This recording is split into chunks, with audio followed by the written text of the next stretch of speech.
আজ আমরা আলোচনা করব তৃতীয় শ্রেণীর দ্বিতীয় পর্যায়ক্রমিক মূল্যায়নের বাংলা থেকে 5 নম্বর স্কুলের প্রশ্ন উত্তর নিয়ে। দেখো, প্রথমে আছে একটি বাক্যে উত্তর দাও। কয়ের প্রশ্ন, নৌকাযাত্রা কবিতাটি কার লেখা? উত্তর হবে রবীন্দ্রনাথ ঠাকুরের।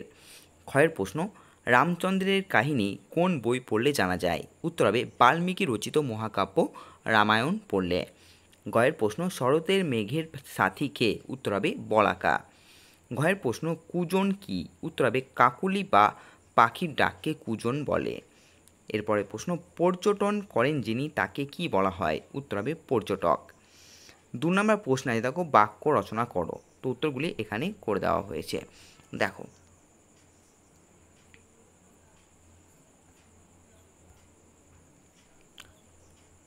দেখো, প্রথমে আছে বলাকা।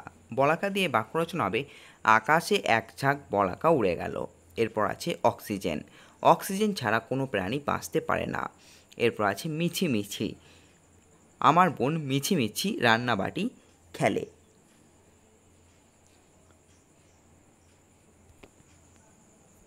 এরপর আছে ঘয়ে সমুদ্র। সমুদ্র থেকে হবে সমুদ্রের জল নোনা।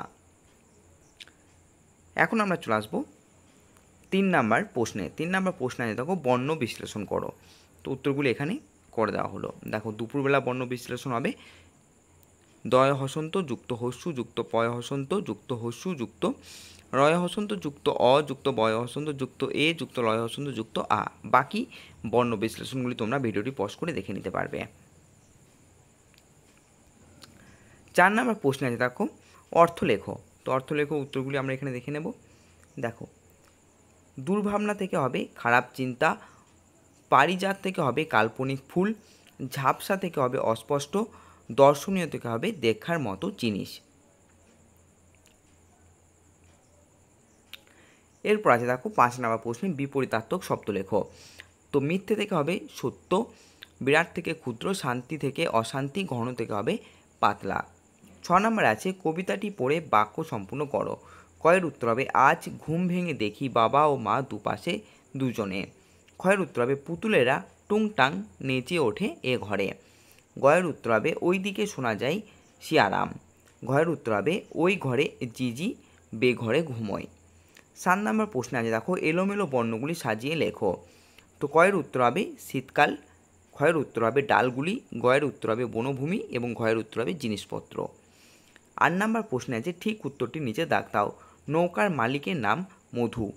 ক্ষয়ের উত্তর হবে শেকড় বাকড় মাটির নিচে চালাচালি করে দিব্যি তারা ঘুরে বেড়াতো।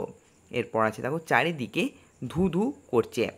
এরপর একসঙ্গে থাকলে শক্তি বাড়ে। 9 নম্বর প্রশ্নে আছে টিকা লেখো চিড়িয়াখানা। তো উত্তর দেখে নাও।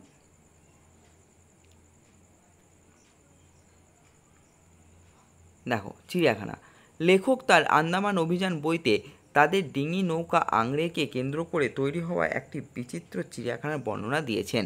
অভিযানে লেখক ও ডিউকে সঙ্গী হয়েছিল আরও কয়েকটি প্রাণী।